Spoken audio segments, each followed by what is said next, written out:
I'm familiar with the Damien Center going back to 1987, when many of my friends were becoming HIV positive.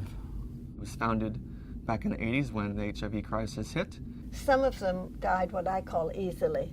They got some infection and they died from that infection. In August of 2013, I came to the Damien Center to have a HIV STD test. The Damien Center has 29 years of history of amazing support that has allowed us to be the flagship for HIV services, not only in our state, but in our region. And even today, in partnership with Damien Cares, provides comprehensive treatment for HIV and AIDS, including a clinic, a mental health center, which employs 3 nurse practitioners, a nurse, and 3 mental health counselors as well. But the expenses at the Damien Center have to be astronomical now compared to what they were, because look at all the staff they have and all the testing that they do, which is all free. When people think that HIV and AIDS aren't an issue anymore, it hurts my heart. When I meet people who think that HIV isn't prevalent or that it's gone, I wonder who told them that it's gone, or how did they come to that conclusion that it's gone? It isn't. I tested positive. Many people are being infected every day, every month, every year.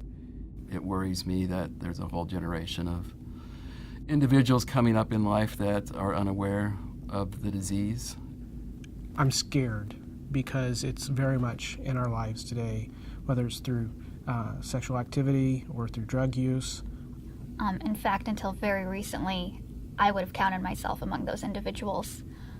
It was a disease that affected a demographic that I wasn't a part of.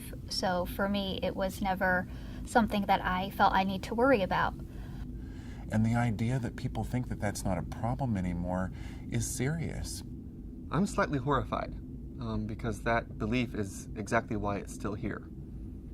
People are still going out, still having unsafe sex, and they don't know the status of their partners.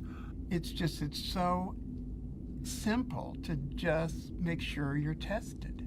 I don't quite understand how, where we stand as a society, anyone could ever think that HIV is gone or has been eradicated from our lives. We have seen just here in our state that HIV can come back with a vengeance, and we have to continue to be vigilant until the end of the epidemic. As I happened to gain employment at the Damien Center, I realized how prominent it was in our society and just how much we need to be aware of it. People are they rather not talk about it. They just rather like, oh no, it's gone. I think it's hard sometimes to get funding because the general public thinks AIDS is over. I just shake my head because they don't get it at all. Not knowing about HIV or thinking that it's not a problem is the problem in 2016. Without getting tested and knowing where we stand in the first place, we don't stand a chance. So I lived in San Francisco in 1981, and you'd see people and then they were gone. Today's group can't visualize that. They don't have a feeling for that. You look at me, I look healthy. You cannot judge a book by its cover. Just because somebody looks good don't mean they're not positive, or don't mean that. Others had the yo-yo, Up and down. They would get an infection, they would get treated. They would be fine, they would get an infection and be treated. It was awful for them. It was just terrible. I've been HIV for 28 years. I've had anal cancer, went through chemotherapy, and now I have lymphoma, which is terminal. When we can keep people living with HIV healthy with the current medications that are available on the market now, and combine that with these new cutting-edge prevention techniques with PrEP, with the ability to keep people who are high risk for HIV negative.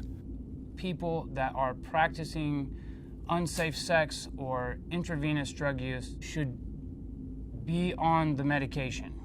And the Damien Center can help people get that medication. Getting care at the Damien Center or Damien Cares is as simple as picking up the phone and calling.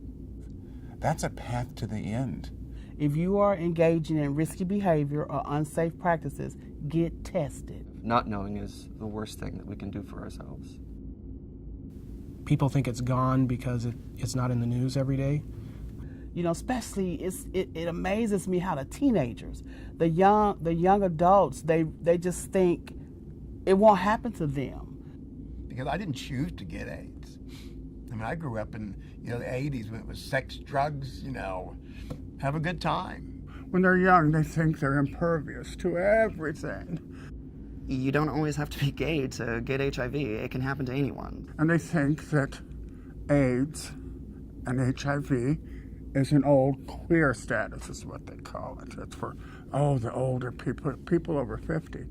It's not a disease of yesterday. Sometimes you lose 10 and 12 a month. When I worked in this field in the 90s, we were helping people die. Go to funerals. Go to funerals. Go to funerals. There's never been a time when we have been closer to the end, and we cannot drop the ball now that we are this close. Donor support means a lot for us at the Damien Center. Anything that someone living with HIV and AIDS might need is available at the Damien Center and Damien Cares. We can't do that without the support of agencies, nonprofits, and individuals. Thanks to the Damien Center, I've been able to get my life back on track. We're able to provide people a whole host of services that keep people in care. We get them into care, and we keep them in care. And today, we are helping people live. And none of that would have been possible without the donors that have made such a wonderful facility for our clients to come to. So actually, the Damien Center leads more funding now than they ever did because the clients are living longer. But it's not an easy path. It's not one that we can give up on. Because if we leave one person behind, then the epidemic is not over. Never forget their names. Never forget who they were. Never forget they lived. Never forget what they died of. And I'm still alive today. I mean, I've been positive, I think, 29 years. So,